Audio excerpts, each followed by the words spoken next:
What is up, everybody? Welcome back to another episode of Too Pop to Handle. I'm your host, Andrew Nucatola, and as always, I hope you are having a fabulous week. It is officially March. We are making it through the year. Q1 is like coming to a close, not to, get all corporate on you guys, but like realistically, we're in the third month of the year. Like Q1 is coming to an end. Very, very crazy when you think about it. This year is like low-key slipping away from us. Even with the extra day last week, I was like, we are literally, it's March. Like I feel like we were just celebrating New Year's. Very crazy. I hope I'm not the only one who's feeling like that. I'm like, can this year slow down? Can we pump the brakes? Can we like back it up? Maybe, throw that shit in reverse and like get an extra few weeks. I'm like, what do you mean it's March? What do you mean? Like very crazy. So happy March. That also means it is Women's History Month. So happy Women's History Month to all my ladies out there. We are predominantly women listen to a podcast.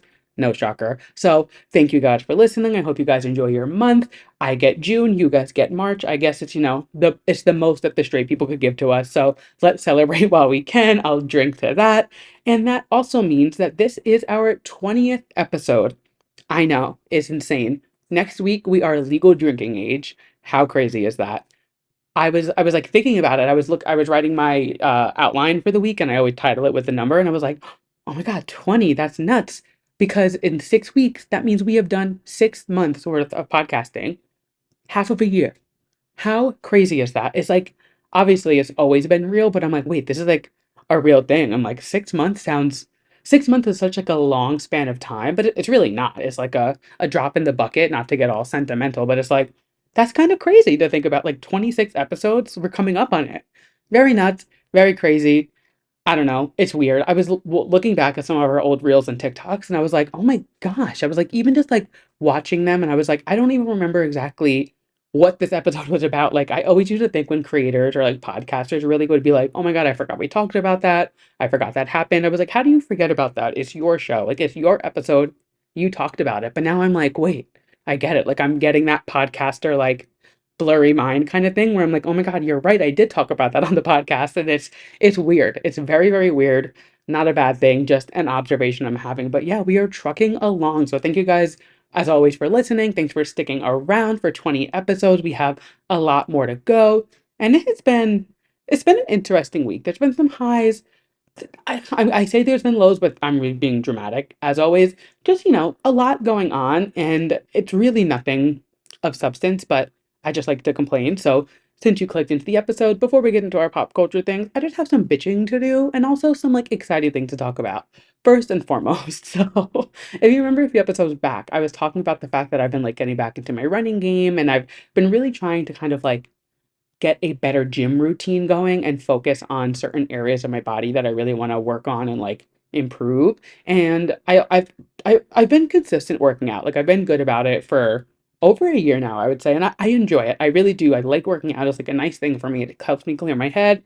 But I've been like, all right, I need to really focus what I do on what I want to target because the only way something's going to change is if you change it. You know what I mean? Like I needed to focus on that. So I started getting into this new routine and it's like, it's working. It is what it is. It's only been a few weeks, so it's hard to be like, "Oh my God, it's changing my life." But I I go to two different gym locations and I promise this will make sense at the end, but I go to one during the week that's closer to my office and then I go to one on the weekends that's closer to my apartment. And it's the same gym, just different like locations, same brand, whatever. But the one near my apartment, Thomas goes to during the week. Thomas, my boyfriend, if you don't know. He goes to during the week because he works from home, so he'll go on his lunch break, he'll go after work. And he texted me the other day and was like, "Oh my God, the gym has all new equipment." And I was like, "What do you mean? Like all new equipment? That's expensive. Like, how does the gym afford?" I'm not bougie, like I'm not going to Equinox. Like I'm going to a very like budget affordable gym. And I'm like, how do they afford to get new equipment? Like, when is my monthly rate going up? Like, I know it's coming, you know what I mean? So I was like, all right, cool, new equipment. I was excited. So I go this weekend. This new equipment, it's obviously a good thing. I'm excited that, we're getting new things. It's a shiny new toy, stuff like that. But I can't help but think the way that this stuff is now designed, there must have been some like science or study or like something figured out because it's the same machines as before, but these shits are like aerodynamic now. And I don't know how else to explain it. Like, for example, I was doing like the pectoral fly, so like where you like sit down and you like pull the weight like And if you're watching the video, you can see I'm like demonstrating it, but your arms start at the side and you pull in and then you go back. So in the past, and what I'm used to is they're just like stable rods that you hold on to. Now they like swing, so I can like adjust it to my wingspan. Is that the word? I'm not a bird, but like that's my wingspan, right? I don't know. So you can like adjust it, and it's all of them are like that. So they're all like adjustable to like how where you need for your body, I guess, which is obviously a good thing because everybody is different, and realistically, it doesn't make sense to have the same gym equipment be the same size for everybody. Just does not like I am not using the same size equipment as like a 6'5" man. You know what I mean? Or a bodybuilder or like a 5'1" woman. Like it's just like not doesn't make sense. We all have different bodies. So I totally understand why. Am I not recording? Oh, I am. So scary. Anyway, I'm gonna keep that in. I'm not even gonna edit that out. So I totally understand why this has happened. But I felt like the biggest idiot using some of the equipment over the weekend because I'm not used to it. And I literally felt like in Bambi when she's trying to, is Bambi a boy or girl? Let's go with they. When they, I'm not gonna assume their pronouns. When Bambi is like walking on the ice and can't at the beginning, that's how I felt on this new equipment. And I'm like, I have been coming to the gym consistently for like a year and change, and now all this equipment changes, and I look like a sitting duck. I don't even know how to use some of the stuff. It was so, I mean, it wasn't embarrassing, like it is what it is, but I was just like, I get into a routine. My gym must be listening to the podcast because I was just saying how I'm getting into a routine, and then they go and change the equipment. So that's that. I just was like, I need to bitch to my girls about this because I feel like you guys would appreciate it and understand. Moving on through my weekend, so that was just kind of a general thing. But we watched One Day on Netflix. I'm not going to go too deep into it because I do not want to spoil anything because I think going into it as blind as possible is the best way to go about it because that's what I did. And holy shit, the roller coaster ride that you're going to go on watching this show. If you've watched it, shoot me a DM, shoot me a tweet, like somehow reach out to me, send me a carrier pigeon, a smoke signal. I'll get back to you somehow. I need to talk about this show. Like, oh my God, it is so good. So good. You feel every emotion watching these 14 episodes. It is a show on Netflix that you're probably, wow, I'm really bad at this. It's a new show on Netflix that just came out. It's actually based on a book that came out in the 90s. And there's a movie starring Anne Hathaway that came out in like 2011, I want to say, maybe 2010, 2011, a few years ago. And I haven't read the book or seen the movie, which is shocking because I usually watch everything Anne Hathaway does, but regardless, I went into it blind. The only thing I knew was the premise of it, which isn't a spoiler because it's literally the title. The whole premise is that every episode is July 15th, I believe, every year. So they meet on July 15th, like 1988 or 1989. The next episode is July 15th, 1990, and so on and so forth. And it's just like follows these two people who I guess you could say that they fall in love, but they're not in love. And it's like this whole story. And it is just, oh my God, we were watching it, Thomas and I, and we were like, oh my God. Like, I was like, it's heartbreaking. It's like heartwarming. It just like, it throws you through this loop. And if have not watched it, I am telling you, watch it. It is an easy watch. The episodes are literally like less than 30 minutes each. It is a quick watch. It is easy. I think we watched it in like 3 to 4 days. Like we only watch it after work really, but like so worth the watch. If you have watched it and need to talk about it, feel free to shoot me a DM because oh my God, but needed to tell you guys about that. It was an experience and I really enjoyed it.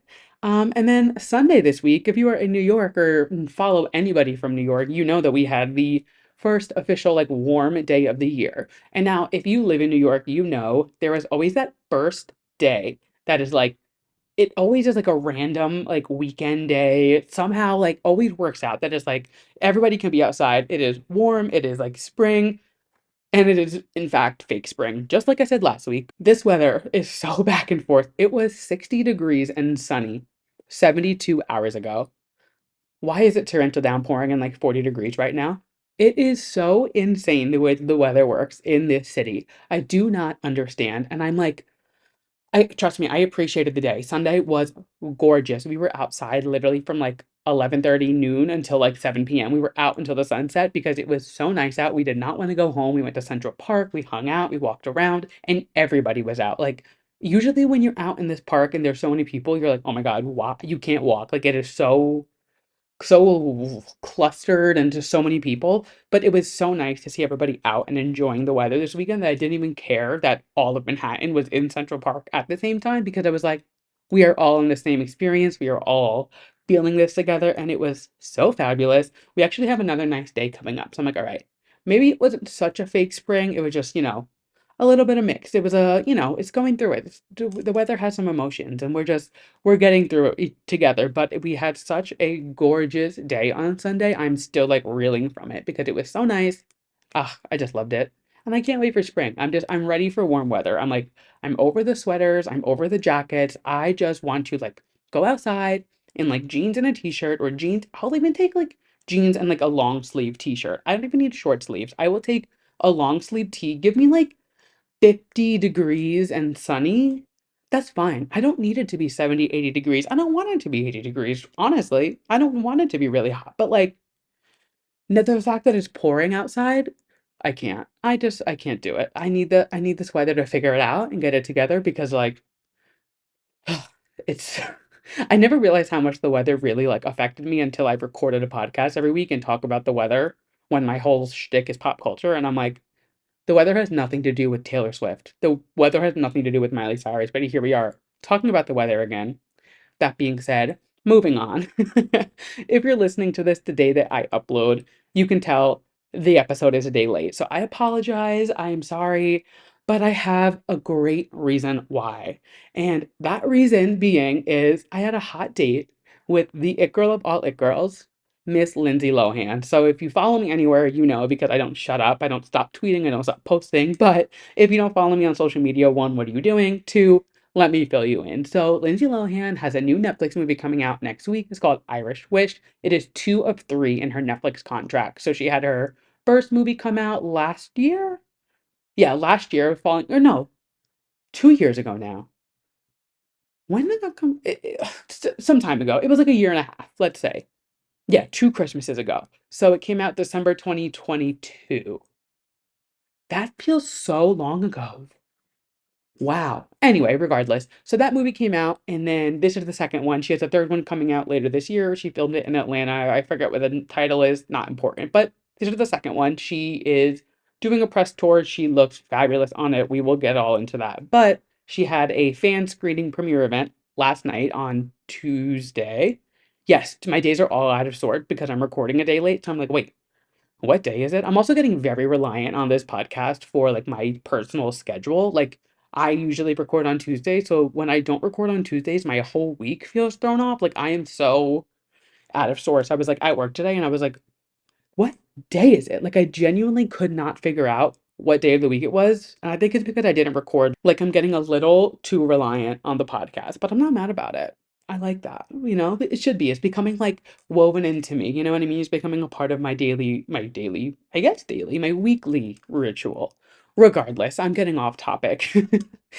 Lindsay Lohan had her fan screening last night for Irish Wish at the Paris Theater in Manhattan, and I was there. I got tickets from Netflix, which was so cool. I like low key manifested it when I found out that they were doing the fan screening. I tweeted, okay, how do I get invited? And posted it and like tweeted at Netflix. And then I got this link that was like, fill out this form for tickets. I actually won tickets through One Iota originally, which, if you don't know, is just like the ticketing site for like Drew Barrymore, Kelly Clarkson, Fallon, Steph Myers, Kimmel, like all of those shows, and they were doing tickets as well for it. So I submitted for that before I found this form, and then I got those tickets.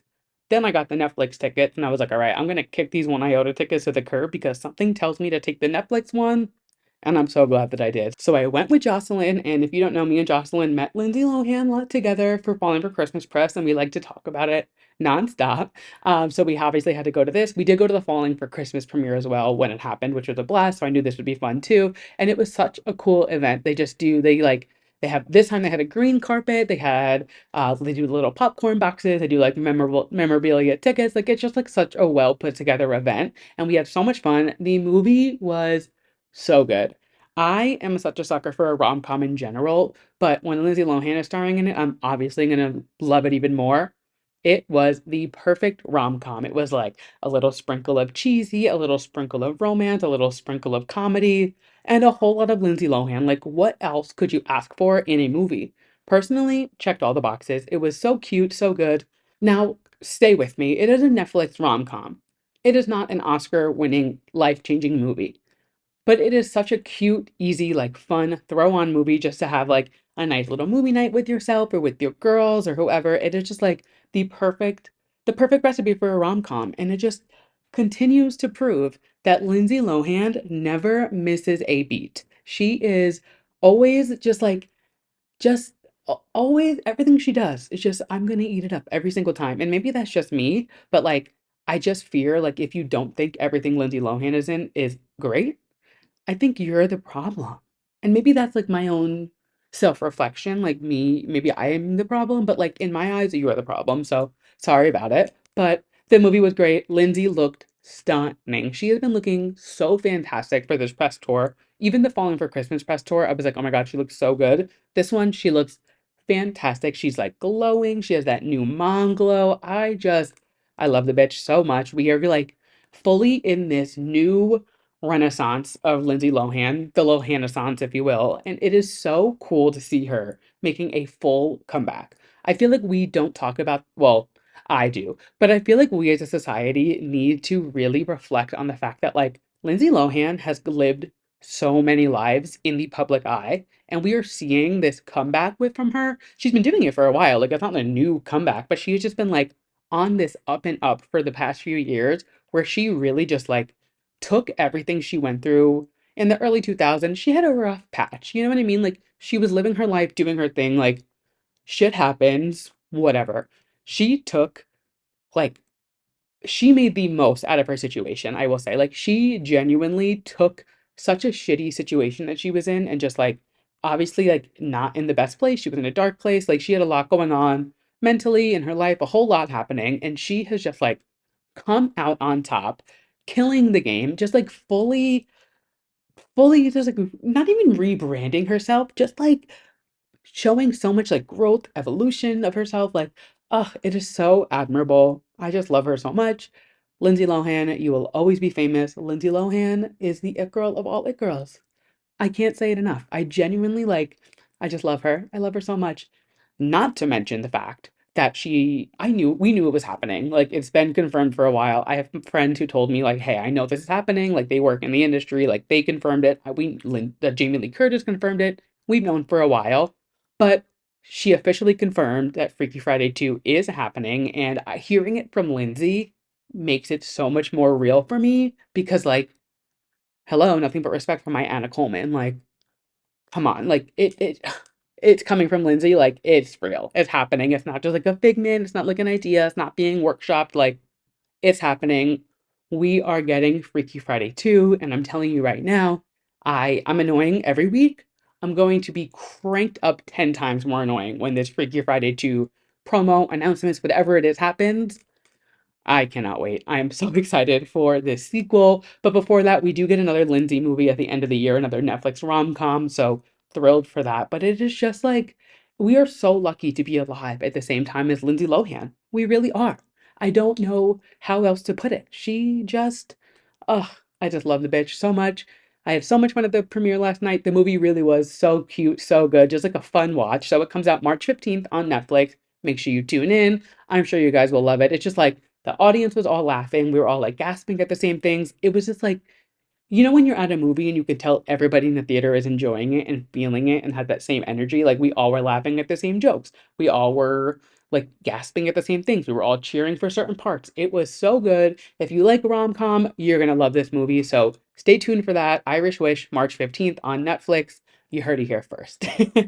And that kind of wraps up my up to speed. I actually got through that a lot faster than I expected. So love that for me. Anyway, moving on to more of our actual pop culture things. You guys know the drill. First things first, Drew releases. So these are our releases from last week in the music world and our upcoming releases, the upcoming ones. You guys already know. But we're not going to jump the gun. We are going to go into our releases from last week first. So, starting off strong, we had Charlie XCX releasing Von Dutch. She also announced that her album will be coming out this summer. It is called Brat. It is like a house fun party album, and this single was the perfect like depiction of what she is going for. she's been teasing Von Dutch for a while. So it's been, we knew what it sounded like. We knew the premise. We knew what was coming. And it quite literally was nothing that different from the TikTok sound that's been going around. Like it's very much that TikTok sound and like a few more words on it. It wasn't anything crazy, but I'm loving it. Such a fun party vibe. If you've never been to a gay club in Manhattan, listen to the song, close your eyes, and just like imagine you're in like a sweaty room. That's what a gay club sounds and feels like. I'm telling you right now, this song is the epitome of Hell's Kitchen on a Friday or Saturday night. I was like, I can smell the tequila in the air, I can smell the poppers, I can feel the sweat on everyone. Like it is literally what a gay club feels like is this song. And I loved it. Absolutely loved it. Cannot wait to hear it at a club this summer. Can't wait for the album. Miss Charlie XCX knows what she's doing and she knows how to hit her target audience, the gays.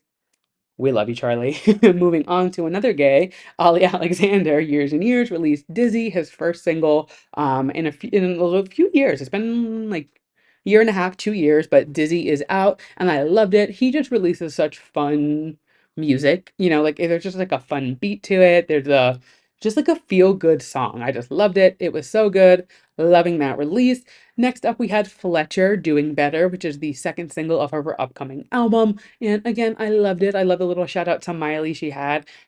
One thing about Fletcher is like she's not afraid to like reference a very specific moment in her life or like time, with somebody. Like she is not afraid to just like be like, here's who I'm singing about. Here's what I'm singing about. Here's when it happened. Here's how I felt. Here's how you seemed to me. Like she is so just like ready to just be like, okay, yeah, here, like there's no guessing with her. She is very much just like, here's what happened, here's how I felt, here's a song. And I love that. I appreciate that for her. Sometimes when an artist releases a song and you have to really think about like, what is this about? What are the lyrics? What is the song about? When did this happen? Who is this about? It's like, it's fun. It is a kind of like a puzzle, but it's also just like, bitch, just tell like we get it. Your girlfriend cheated on you. Like, just tell me. Like, I appreciate that Fletcher doesn't hold back and she will literally just like give the full story, point blank, period, in black and white text. Another great release from Fletcher. I'm so excited for her album. Her last one was so good, and I'm very, very excited for this next one. Moving on, Miss Miley Cyrus and Pharrell. So we talked about this last week, and I told you guys how this was a leaked song, but Doctor Work It Out did come out, and I'm loving it. It's such a fun vibe. Again, we've heard it a while ago, like it leaked and it wasn't anything new, but it was a new record and there was some new stuff on it. So, in all honesty, I don't remember fully the leak when it came out because I didn't save it and like listen to it much. I remember hearing it a few times. I remember it on Tumblr going around. There was like that full, if you remember Tumblr back in the day, like there was that full master post of all the bangers leaks. Can we also let's like pivot for a second? Who remembers when Miley's iCloud got hacked in like 2014 and all of her photos, her text messages, a lot of these songs all got leaked? Do you remember that night on Twitter and Tumblr? That was fucking crazy. Like, it's one thing for like an album to leak or things like that. Her entire iCloud getting hacked and like posted about, wild. Why? I remember being so afraid to even like click on anything because I was like, are they gonna know? Like, it was 2014. It was like, we don't really know like what's going on, with celebrity culture online was still kind of new and like it was I don't know, it was just like a different time for Stan Twitter. If you even want like Stan Twitter was a thing, but it wasn't what it is today. Like it was such a moment. And if you were like in the Miley fandom and like a Miley stan back then, you remember it was wild. There was this like it was out of nowhere too. It was just like Twitter blew up, Tumblr blew up. It was all of these songs, all of these pictures, a lot. And like then the fan who hacked in and like or got all the info did like a tell-all expose of like how it happened. And she actually like I forget exactly if she worked with Miley or like I think she might have just been like a big fan that Miley used to be like very interactive with her fans. And I think this fan just used to get like a lot of like attention from her. So I think she got like close with Miley in that sense. And I don't remember the exact story. Now I feel like I'm like, oh my God, I'm blanking. I should have known this, but it just hit me while I was talking about it. But that was crazy. If anybody else remembers that, let's talk about it because that was fucking nuts. But Doctor Work It Out did come out and I'm loving it. Such a fun sound. I mean, I just You can't go wrong with the Miley Pharrell track. I said it last week too. The ones they did for bangers that did make the album, smash hits. This one, smash hit. I don't know if this is going to be on like a new project for Miley. I don't really know what to expect as like if this is like starting a new era or she's just like releasing a song because she feels like it. Regardless, I'm loving it. Keep it coming, Miley. Do not ghost us like you usually do. Just go off the map. Please keep feeding us. Keep on feeding us. Give us more because we are ready for it. Moving on through our releases, Chloe Bailey released FYS, Fuck Your Status, and another one, just a solid song, a fun R&B tune. Like, if you haven't listened to Chloe and Halle's Ungodly Hour album, ugh, a piece of work. It is fantastic. They're allegedly releasing music this year, so I've heard in the pipeline. So if that happens, mass collapse. But for now, Chloe did release this single. And she's just talking her shit. She's like, I don't care about your money. I don't care about your diamonds. I don't care about your car. Just love me. And you know what? Good for you, girl. Stand your ground. Tell the boys what you want. She's not fazed by your money.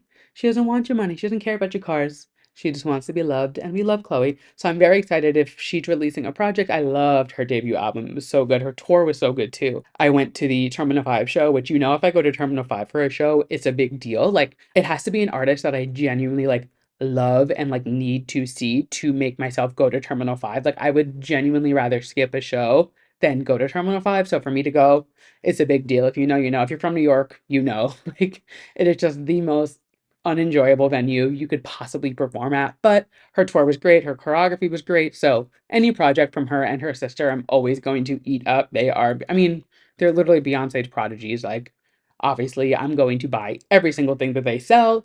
Next up, we had a Kacey Musgraves release, Too Good to Be True. She also performed on SNL this weekend. We're going to get into that in a little bit. But again, loving the track. She is definitely like leaning more into this like country, her like original kind of vibe, you know, that like slowed down country kind of feel. Not country and like yeehaw, but like country and like I don't really know the word for it, but I'm loving the sound. I'm liking the direction for the album. She also did an interview and she said she was like, I think this album's gonna be good for the gays. They're gonna have to sit, hydrate, and relax. So I think it'll be a good like breather for them. So I'm guessing in that sense she's being like, you guys need to relax. She's giving us a breather. She's like, you guys, you got the divorce album, you guys got Golden Hour. Now you guys sit down, have your water, put the tequila down.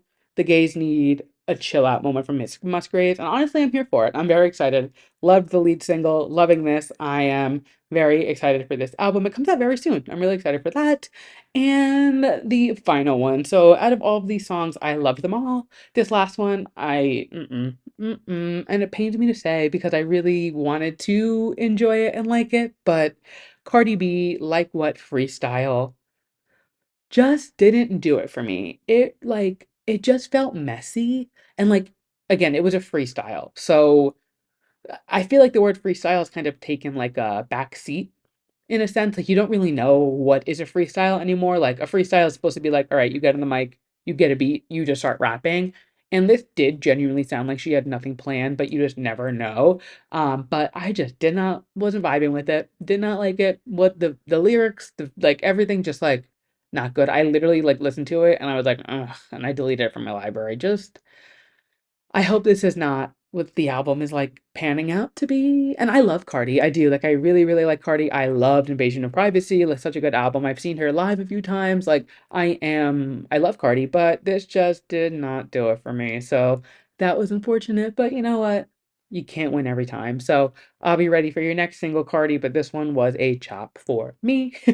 And that covers our releases from last week, but we do have some very, very, very exciting releases this week, starting with Girl in Red. She is releasing the title track to her upcoming album. We're doing it again, baby. It comes out this week, and I'm so excited. Her last release, Too Much, is probably like top three favorite releases of the year so far. I'm obsessed with it. I have had it on repeat since it came out. And I so when I said I talked about it on the podcast a few weeks ago, I was like, if this song is any indication of what the rest of the album sounds like, I am sold already. So to get a second single from it already, I'm really excited. I'm really looking forward to it. I do have really high expectations, but I don't think she's gonna let me down. I like her last album I was obsessed with.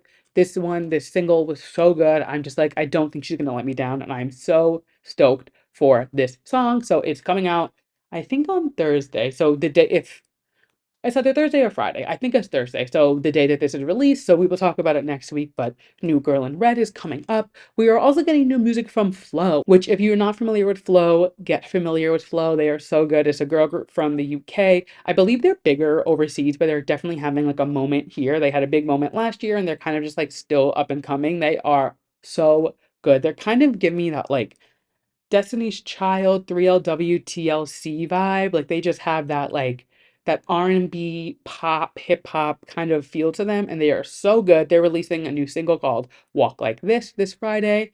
Cannot wait for that. Very, very excited. They're also performing at Gov Ball this year, which here I am again manifesting that I will get tickets to Gov Ball. I haven't bought them yet because I am manifesting in some aspect working with them or getting tickets. It's gonna happen. I've been on this manifestation train lately, you guys know, and I am just you put it out into the universe and it's gonna happen. So, Govball, I'll see you soon. Flo will be there. Very excited for that. And the final big release, the biggest release, really, of this week. Ariana Grande, Eternal Sunshine, drops this Friday, her seventh album, her first album in 4 years. I feel like I've been talking about this for so many weeks and it is finally coming. I am so excited. I'm like bursting at the seams. I cannot wait for this new Ariana Grande album. She did a listening session for it with some fans last month. We just found out, and all of them, I mean, they're Ariana stans, but they all were like, no, guys, like this album is incredible. I am so excited. She did a Zane Lowe interview, which is coming out tomorrow. She did the second part of Zach Sang is coming out. She's on SNL this weekend. Then she's presenting at the Oscars on Sunday. Like there is so much happening in the Ariana Grande sphere. And I'm so excited. The album comes out on Friday. I'll be posting about it over the weekend. I'll be talking about it next week. I cannot wait for this album. And those are our releases coming up this week. As always, I always add the new releases to the Drew Releases playlist, which can be found on Apple Music and Spotify via the link in my bio. Something new that I've been doing, if anyone noticed, I've been adding every release into the playlist. And then what I do is by like the time I record the episode, I take out the songs that I didn't like. So for example, I took out the Cardi song yesterday because I was like, all right, done. Because I want the playlist to be like my favorite releases from the year. But I realized I was like, I'm advertising on my Instagram and the podcast all of these songs, and if I'm not putting them all on the playlist, I'm not really giving everybody like a fair game to listen to what I'm talking about without like doing the work. And like I'm telling you guys about these songs, I can do the work and add it to the playlist. So what I'm doing from this point forward is I'm gonna add all of the releases to the playlist. And then by the time like the next episode comes out, the ones that I don't like, I'll delete and you'll know because I talk about them the following week. So that's gonna be my new game plan. So you can always find the new releases on Fridays in that playlist. And then they're gone if I don't like them by the next week. I think that's a good little system we have going on. But that is the new music coming out this week. I am so excited. March is just like a very big month for music, and I'm so excited. Oh, I cannot wait. Anyway, let's hop into some pop culture topics because there's been some stuff happening, and I definitely, yeah, I have some thoughts. So first and foremost, this Noah Cyrus and Tish Cyrus drama is so bizarre to me. So, if you haven't seen or don't know the story, Tish Cyrus got married a few months ago to Dominic Purcell. He is an actor. He was in Prison Break, The Flash. He's an actor. They got married a few months ago, and everyone kind of had speculation that there was drama within the family because a lot of the siblings weren't at the wedding. Like Miley was there, Brandy was there. I think Bryson was there, but I'm not 100% sure. I know for a fact Noah was not at the wedding. There's also been drama. Realistically, there's always drama. I feel like within the Cyrus family, between just all of those personalities within one family, there's obviously going to be like some tension, but like there was drama with Billy Ray and his new fiance, and I guess Noah and Miley had beef, and there was just like always something going on with the Cyrus family. I honestly can't keep up, and I'm saying it right now. Within like 10 to 15 years, there's going to be like a tell-all expose about the Cyrus family. Mainly, I feel like focusing on Billy Ray because like something about him just gives me a weird vibe. And like the more that we learn about him and the more that like comes out about him, I'm like, this dude's kind of weird. Like there's something off about him. So yeah, so that being said, Tish Cyrus is married to this man, and it is now coming out that Noah, her daughter, who is 24, 25, had a previous relationship with this guy. So just like, what the fuck? So Tish is now married to her daughter's ex. fling. And it was unclear if they had dated or if it was just like a friends with benefits relationship thing, but there was some type of connection between the two of them, and now he is married to her mother. I like I, I I don't even know. I don't even know where to begin. I just I don't know who to like look at either. Like it's not Noah's fault. Noah was of age, like she was when they were together. Like it's not like she was doing anything shady or like secretive, but like Miley apparently knew. I don't know if Tish knew, but I'm assuming she like knew or like there's no way this man didn't like mention it to her. Like there's no way, right? There's no way this is the first time Tish is hearing about this. So if she knew about this and then married him, like that's weird. And I love Tish. Don't get me wrong. I love Tish. I've met Tish like a handful of times. She's always been so sweet, so kind. Like, I know she's like not a bad person, but I'm just like, this is weird. Like, I don't know. It's just like something about the story isn't adding up. And whether it's like Noah flubbing about like what actually happened, him not, maybe he didn't tell Tish the full story. Like maybe he like didn't give her the full like rundown, the full 411. Then it came out today that like Miley was aware of their relationship when it happened. So I don't really know what to make of this. I just feel like something's weird. Something is not adding up. And there's been like news stories about it every few like days, like something else comes out about it. And I feel like there's going to be another like week or two of stories before we finally find out like the true real story of what happened. And I am seated. I'm seated. I'm ready. I just also I'm sure Miley's happy to not be the one in the headlines for once. Like she's finally like, okay, you guys can finally make some news and make some noise for the family because she's been carrying them on their back for years. So just very interesting. Very interesting, very shady, some weird shit going on with those Cyruses. And I love them. I love the Cyrus family, but like, I don't know, very strange. Moving on to some other shady and strange things. Have you guys seen this Queer Eye expose of JVN? Very, very, very sus. So, this Rolling Stone article came out yesterday or 2 days ago, pretty much saying that like JVN is a nightmare to work with on set. He's like had a short temper. He like doesn't like he does not respectful. Like just like pretty much like saying he's not a good person. And when I first read that, I mean, okay, when I first read it, I was like, there's no way, like no way he da da da. And then I was like, okay, why am I lying? Like we like if anybody in the cast is gonna be like rotted, it's gonna be the one who's like spreading positivity. It's gonna be the one who's like, oh my God, rainbow and sunshines, and you're gorgeous, and you're this, you're that. Like, girl, come on, like we're not dumb. But I'm just like, holy shit, like there's a lot coming out now about Queer Eye. And I was obsessed with Queer Eye. I still watch it. I still like it. I know like most people kind of fell off, but we'll watch it like when a new season comes out. And it's still good. Like it's still a good show. But it definitely isn't what it was when it first premiered. Obviously, like that first season, even the second season really had like such a hype behind it, mainly because it was like a a new era for this beloved TV show from the 90s or the early 2000s. So it was just like a big deal. And it was such like a heartwarming show, and it still is. Like they really do such beautiful stories on the show. But and like obviously they're fabricated. Like obviously it's not nothing on the show is 100% true. You know what I mean? Like it's TV at the end of the day.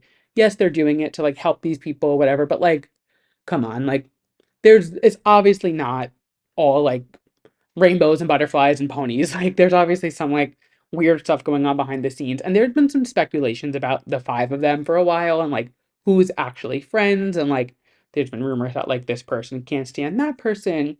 I'm pretty sure like Tan and Karamo like do not get along. If I remember correctly, Tan posted a photo of the five of them and tagged everybody but Karamo a few months ago. One of them, I can't remember, one of them got married a few months ago and like only one of them was invited to the bachelor party. Like it's very clear that they are not friends off of this show, and I'm not like surprised by that because when you really like break it down, actually I was listening to the Toast today, just another podcast if you're not familiar, and they were talking about it, and I was like, wait, yeah, they have a good point. Like when this show started, all of these men were like in their 30s, like had established friendships. They weren't like young people who were like still looking to find themselves. Like they were very established in who they were and what they were and like who they wanted to surround themselves with. So to put 5 30-year-old gay men or like late 20-year-old gay men in a group and be like, go be friends, go make a TV show, and you're gonna be famous, and like all this stuff at once. Like it was kind of a recipe for disaster when you really break it down. But the biggest thing that really stood out to me, so this is Bobby's last season, and allegedly, now I read this on Twitter, so I don't know if it's true, but and the Toast talked about it today as well, actually. So there's got to be some legitimacy to it.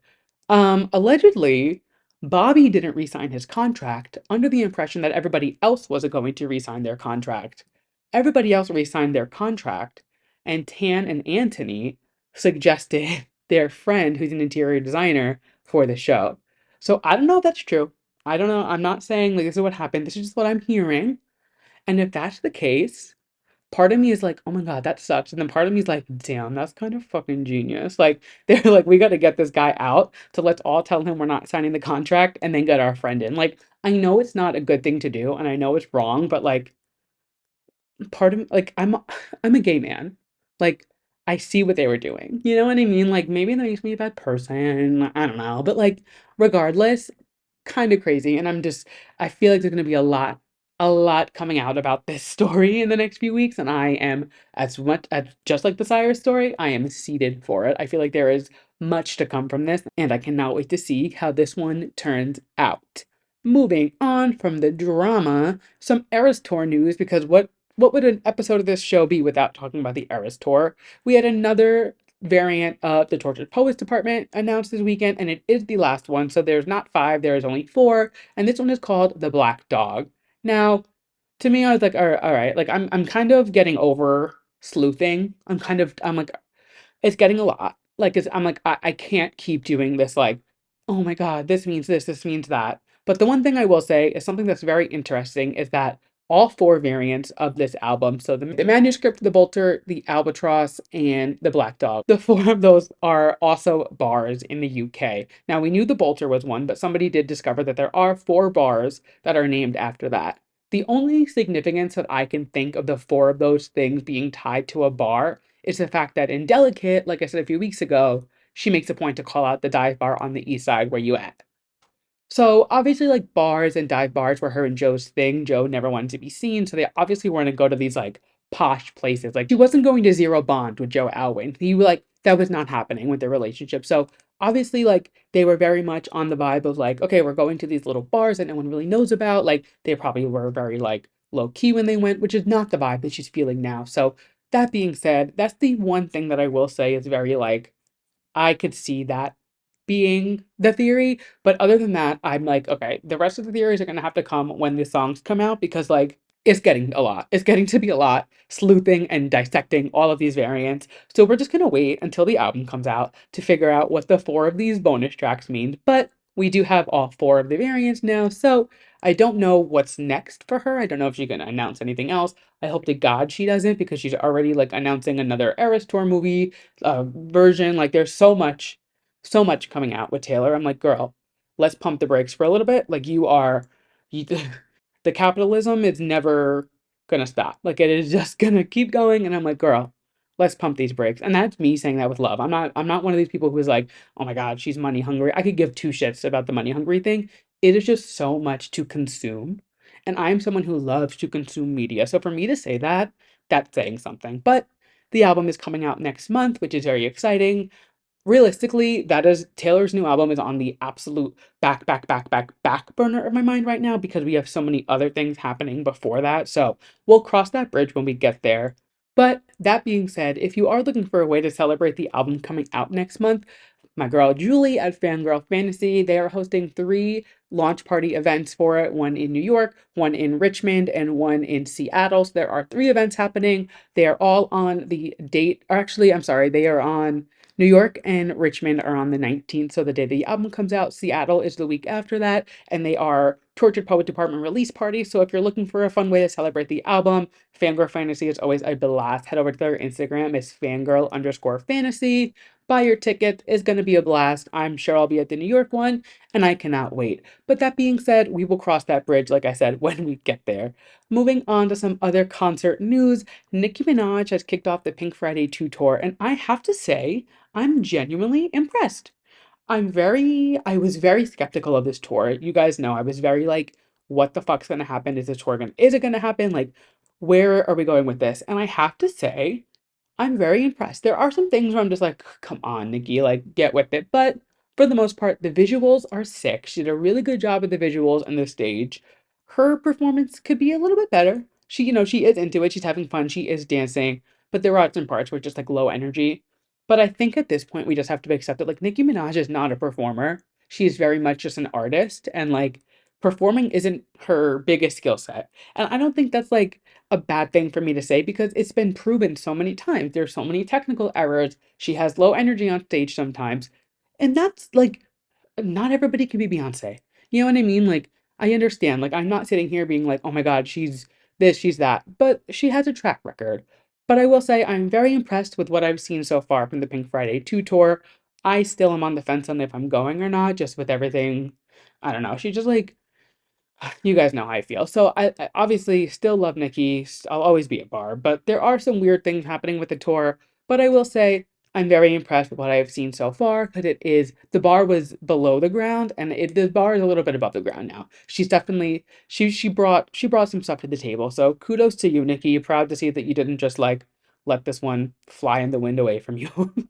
Moving on to some TV stuff, SNL was this weekend, and Sydney Sweeney was the host. Kacey Musgraves was the musical guest.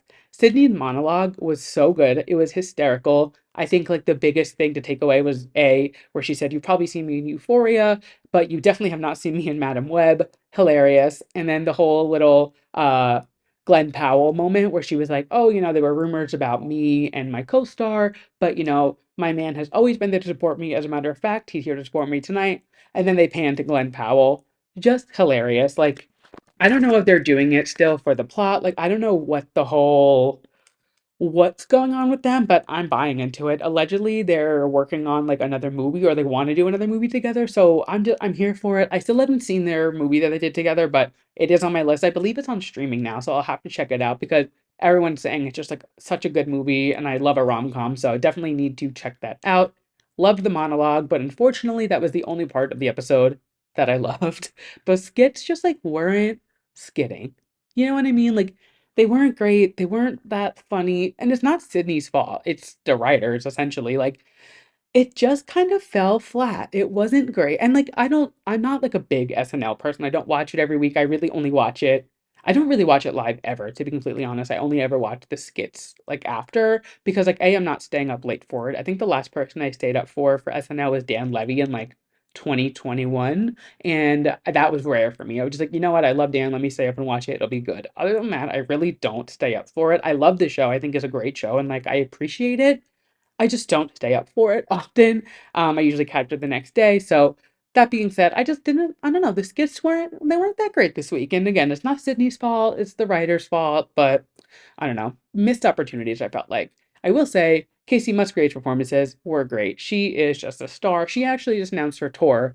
She's coming to Brooklyn in November, so I'll probably end up getting tickets for that because I'm sure I'll love her album. And she's just a great performer live. I've seen her a few times, and every time I have a blast. So will definitely be on my radar. But Kacey did great. Sydney did what she could. That was SNL for the week. Again, this week coming up is Ariana on SNL. Gonna be major. I'm so excited for that. Moving on to some more performances from the weekend. The Brits happened this weekend. Again, not gonna even lie, I did not watch it. I didn't watch the show. I just caught the performances after. Mainly Dua Lipa and Tate McRae. Thank God for pop stars. Thank God for main pop girls. Dua Lipa with this training season performance with the acrobats or whatever, the people like floating down from the ceiling, then she was up in the air. Dua Lipa saw people dragging her for that Jingle Ball performance a few years ago and said, never again. Absolutely not, never again. I'm going to be the best dancer. I'm going to be the best live performer. I'm going to give them a show every single time. And she sure does. That Brits performance was so good. I absolutely loved it. And I am so ready for this era. Nothing new really for her on the horizon right now. She kind of released these two singles and we're just kind of waiting for what's next. But I'm very content with these two singles. Loving them. So excited for this new sound. Obviously, the album's coming sometime this year. We just don't know when, but I'm not mad about not having a release date because of the fact that like we're getting so many albums in the next few weeks. Dua save us, like save it for the summer, give us a summer smash, and then we'll take it from there. But Dua was fantastic. Tate McRae, oh my god, this bitch. Now, there's been some discourse online about her saying like she goes on stage, she sings 6 words and dances the rest. And I understand what you're saying. And like, yeah, would it be nice if she sang the whole song? Sure. But do you see the way she's dancing on stage? I want you to go up on stage and dance like that and try to do half of the amount of words that she sings. I don't care if she goes on stage and doesn't sing a single word. The bitch can perform, and I am here for it. She has everything that a pop star needs. She can sing, she can dance, she has the look, she has like the style, everything. I am obsessed with this bitch. I don't even care that I'm pushing 30 and I'm obsessed with Tate McRae. Like, she is everything that we needed in a pop star, and I'm obsessed with it. This performance was so good. If you have not seen it, go watch it. It don't stop the episode though. Finish the episode and then go watch it. Add it to your list. But it was so good. I loved it. I loved it. I loved it. Just fabulous performance from the two of them, and I am eating up everything that they are selling this year. We are so lucky to be alive at the same time as these pop girlies. Moving on to some other TV news. Drag Race. So it's a new day in the workroom, and the girls have a mini challenge, and they are doing spit takes, which is kind of gross to when you think about when you break it down. They're literally like spitting at each other, but it was also kind of funny at the same time. Like I was giggling while they did it, and yeah, it was just funny. They essentially had to get it to quick drag, take a sip of water. Brew would tell them a joke or something. They'd have to do a spit take. Whoever had the best one, which I don't really know how you judge a spit take. Like, I don't, I was like, what is the criteria for a spit take? Is it like distance? Is it like how much sprays out? Is it your reaction? Like, there's got to be some like rating scale that RuPaul is like mentally deranged enough to come up with, to measure this. But they did it, and Nymphia won. Now, if you remember last week, I said I think Nymphia was in the bottom last week because she was gonna have like a hero story character arc this episode. So when she won the mini challenge, I was like, oh bitch, my prediction is coming true. She is going to win the mini and the main challenge this week, and I was so ready for like the Nymphia windification of Drag Race again. But we'll get into that in a little bit. So Nymphia wins that, and then the main challenge this week is another design challenge. So the girls are they have to put together a gothic kind of like an Addams family kind of vibe. So very Wednesday Addams, Morticia Addams, black, gothic. They're in their emotions, kind of thing. So the week goes on, the girls are doing their thing. And the real main thing that I took away from this week, which I think most people would agree with, is there's two things. So first is Plasma struggling so much in the workroom. It's sad to see someone who is so talented struggling in a way like that because they are out of their comfort zone. And then Dawn tells her to do something out of what she's used to, and like tells her like, hey, like, why don't you try something new so you're not doing the same thing with the judges? And some people are saying that that was Dawn sabotaging her, but I genuinely don't think Dawn was trying to like get in her head and like tell her like, hey, do this, and then in her back of her head being like, because you're gonna go home. I think Dawn was genuinely trying to be like, hey, don't look like a Hollywood glamour star again. Do something different. And unfortunately, it completely backfired. But we'll get to that in a little bit. The other big thing that happened in the workroom was Saphira helping Maya pretty much make her entire dress. And it was just like, to me, it's sticky because going to Drag Race on season 16 and not knowing at least how to like put together some type of garment, even if it's the most simple tube dress, something. It could be the most simple slip dress. You just need to know how to put something together and match it to the theme. It could be the same dress you did the week before in the design challenge. Like, just do something. And like when you find out you're going to Drag Race, I don't know the timeline of like when you get the call to when you have to pack, but like if you're applying for Drag Race, you should be getting your skills gathered, in my opinion. Again, I'm not a drag queen. I don't know. I can't. I mean, I can sew, but I'm not making a garment. But like, I don't know the exact, timeline. I don't know these girls' lives. But Maya pretty much leaning on Saphira to completely make her dress. I was just like, girl, come on. That being said, the dress comes together, and I really did like the concept of the dress. There were some things that I think could have been better, but again, Maya couldn't even like put the dress together herself. And this is no shade to Maya. I enjoy Maya. I really do. I like her. I think she's not the most polished queen, but like she'll turn a fucking lip sync out, I'll tell you that. But like this is no shade to Maya at all. I genuinely enjoy Maya. I like her. I'm happy she's still on the show. But it was just this like we're in the top 8, like, and you're asking somebody else for help right now. Like Saphira was so generous in helping her, but I was just like, girl, come on, like And then, I mean, Michelle clocked her. Michelle said, you can't sew. How did you make this dress? And they called her out. So, moving on the runway, my favorites of the week were at Nympia, obviously, Q, Dawn, and Morphine. Morphine, not so much for her dress, but her makeup. It's just like, it's so impressive to see how she can take her makeup and apply it to so many different challenges and still look drop dead gorgeous every single time. It was so good. But really, like, to me, Nymphia this week, that look was so sick. She looked so cool. I loved the way that like the headpiece kind of like made that illusion, the whole like gothic vibe, like it kind of gives out like mystery. Like she almost looked like she was going to like a funeral and she was like her husband just died, but she actually killed her husband and she was covering her face because she wasn't actually that sad kind of vibe. Does that make sense? She was like her face was like almost fully covered, which the judges, well, Michelle had a problem with, but when she pulled it away, you could see her face, and I mean, the girl was beaten down. Like, she looked so good. I loved Q's runway, though I don't think she should have won. I do think Nympia should have won because I really wanted that hero arc for her, but alas, Q did win. Very well deserved. She is so talented. She's so good at making her costumes and making her gowns and everything, and it is impressive that she can make a dress like that in the amount of time that they give them. So, congrats to Q for another win. Dawn was also so good. I loved that chandelier look she did. I do wish there was something that like differentiated the black on black. Obviously, it was a gothic challenge, so she couldn't do anything too crazy, but I would have loved if it was like I don't know, if like underneath was like maybe sheer or like the chandelier part of the dress was like sparkly or something, just so it was like more obvious that that depth was there because it was really, really cool. Even the judges were like, how did you construct this? Because it was like very uniquely done. And I thought it was so sick. And then again, Morphine I already talked about. So those are my favorites from the week. And the bottom ends up being Maya and Plasma, which I do agree with. I mean, I think Maya automatically gets put to the bottom because she didn't really make her dress. It also wasn't anything like that groundbreaking. It was cute. Like it was a good dress, but it was like, okay. And then Plasma. I mean, this look just like the second she turned that corner, I was like, Mama. It just was not great, and it hurt because I know she was in her head about it. I know that she knew it wasn't good. Like, she's not a delusional queen, well, she kind of is, but, like, she's not delusional in the sense where, like, she thinks she looks good all the time. Like, she knew she didn't look great, and it just kind of hurt because she's so talented, and I will say, she has come such a long way, or I guess came a long way, because she did go home, but she came such a long way because if you remember, back when the season started, the first 2 to 3 episodes, I was not feeling her. I was like, mm-mm, nope, not for me. And then once the Rusical happened, I feel like that was really my turning point where I was like, oh wait, this bitch knows what she's doing. Like she's very talented. So I took everything back and I did really appreciate and enjoy Plasma. But she did end up going home, but not before they lip synced to fucking Bloody Mary by Lady Gaga, which you might originally think I would be stoked for because that is such a good song. But it was the TikTok version, the sped up fucking Wednesday Addams Bloody Mary TikTok version, like Alvin and the Chipmunks version.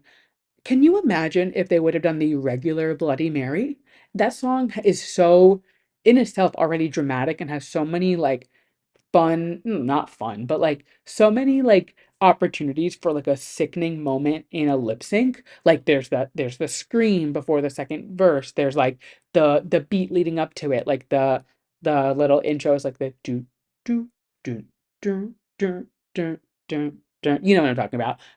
But like there's so many opportunities in the original song for like a sickening lip sync. So the fact that they did the TikTok song, I was like, I guess they spent all their money on Break My Soul for episode one, so like I get it, but it was just like, come on. I would have loved a Bloody Mary lip sync to the original song. But Maya flips and twirls and cartwheels and does this and that, the third, and she ends up winning the lip sync, which was very well deserved. There is a lot of discourse online, and it is predominantly from the white gay men who tend to be like the worst part of the drag race fandom. And I am a gay white man, but I do not associate myself with them because I at least have like a head on my shoulders, you know? And unfortunately, it does usually come with a touch of racism with these gays, which just there's no room for that on this podcast. So automatically, no. Um, a lot of people were mad that Plasma went home over Maya because Plasma does have a better track record than her. That is a fact. But it is not a track record for your life. It is a lip sync for your life. They did bad. They both did bad during the week. Maya outperformed Plasma to such a different degree. And like I said, I liked Plasma. I really did. I liked them both. But at the end of the day, the rules of the game is whoever is better in the lip sync stays. If it was based off a track record, they wouldn't bother with the lip sync, and whoever was in the bottom of the week, they would just pick who stays based on their track record. So all of these little Twitter gays bitching and moaning that Maya is still on the show and Plasma is not, I hate to break it to you, Plasma wasn't winning the season to begin with. Plasma was not going to win, regardless of if she made it to the top two. It just, and that's no tea, no shade, nothing. Like, I am just being real with you guys. Like, the caliber of talent on this season is so high between Nymphia, Q, Saphira, Dawn. Like, I hate to even say it, even Plain Jane is doing so well. And Plasma did great too. Plasma had a great track record and a great time on this show. But I didn't think Plasma was gonna win. Like, I'm realizing now that some people were rooting for her to win this season, and that just never fit my fantasy. So maybe I'm at fault there, but I don't know. Just that discourse I had no time for. Moving on. The Traitors. So not much to say about this week because realistically, it is getting down to the wire, and we are like 1 or 2 episodes away, I believe, from the finale. But we do find out that John was murdered. And he obviously, he's off the show. The challenge for this week, they're like digging for gold and then like jumping on wood across the lake to get to the scale. I don't understand where they come up with these challenges. Realistically, I'm like, who writes this? I say it every week. I'm like, where do they come up with these challenges? I need them to, after the season's over, release it with literally just like the breakfast debrief, finding out who was murdered, and then like any conversations during the day, and then the end round table, and like just cut that because like realistically the challenges, I'm scrolling Twitter the whole time, and it's not that it's bad. Like, I am listening, I'm paying attention, but I just want to see them fight at the round table. I just want to see these traitors lie to their faces and like betray them, you know what I mean? That being said, they dig for gold, they do whatever, da da da, whatever. Kate starts this campaign. Now remember, Kate is a traitor. Phaedra recruited her 2 episodes ago? Yes, 2 episodes ago now. Kate is trying to turn people against Sandra and is saying, like, oh, maybe she's a traitor, maybe she's been lying to us the whole time because she's obviously trying to protect Phaedra. But then when it comes to the round table, she completely turns and votes out Phaedra, which everybody does. Like, Phaedra's everybody, I said it last week too. I was like, the jig is up for Phaedra. Like, everybody knows Phaedra is a traitor and she has like 1 episode left and she is done. And unfortunately, the queen of the season, the mother of all season, she did go home. Phaedra was voted out, but she played such a good game. Such a good game. And I am just like, ugh, I loved her. She was so good. And I'm very curious what's coming next. We only have one traitor left, and it's Kate, but there's no more murders left in the castle. So no more murders. I guess it's just like maybe one more banishment, and then it's whoever wins from there. So I'm very curious to see how this plays out because I don't know if they're on to Kate or not. I think they might have like a inkling, but I don't know if they're 100% sold. So if Kate is smart, she will campaign against somebody else and really try to get these people to believe her so she can get to the finale and win the season. But TBD, I think we have 2 episodes left. Again, such a good season. I really am obsessed with this show, and I cannot wait for Thursday to see what happens next. And that is the end of our show. We have made it to the end. And if you are new here, we end every single show with my yes and my mess of the week. My yes being something I'm loving, my mess being something I'm not loving. And we always start on a high note. So, my yes. Now, before I go into this, I need to preface that I'm not necessarily obsessed with the actual, like, the scam of it all. I'm just obsessed with the lore of it. And like, I'm a Delaney, our, verified Taylor Swift correspondent on the podcast, she put it in a good point. She said, I'm obsessed with the mess of this. And that's exactly how I need to lead into saying that my yes for the week is this Willy Wonka experience in Glasgow. Holy shit. I'm sure you've seen it. I'm sure you've heard about it. It is everywhere and it is hysterical. Essentially, there was some like pop-up advertised of a Willy Wonka experience in Glasgow that was supposed to be this like kind of imagine like Disneyland for Willy Wonka. So like an interactive experience you could walk through, kind of like when they do like those pop-ups of like they just did like the Barbie cafe, like they do those little pop-ups for movies and stuff. That's what it was giving. And the images look sick. until you find out that they were generated by AI. So people bought these tickets, they went, they were ready for this experience, and when they got there, I mean, you just have to look it up for yourself. It genuinely looked like Willy Wonka's meth lab. It was so I don't even know the words. I like even the actors who were there who were hired to be like Willy Wonka and the Oompa Loompas and whatever, they even were like, we got our scripts and it was genuinely just gibberish generated by AI. Like they didn't even know what was happening. They just were like they were like actors looking for a gig and I guess they found this probably like a Craigslist ad, whatever like they have over there, signed up for it and went to work and they even were like, what the fuck is this? So it got to the point where like, people were showing up and realizing how bad of an experience it was, and they were calling the police to report this place as a scam. And honestly, I need a documentary. I'm sure it's going to happen. I need the full story of like what they thought was going to happen when people showed up to this. It was so rinky dink, like just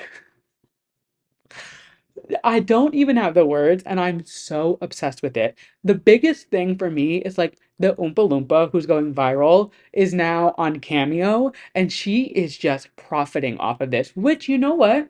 Good for her.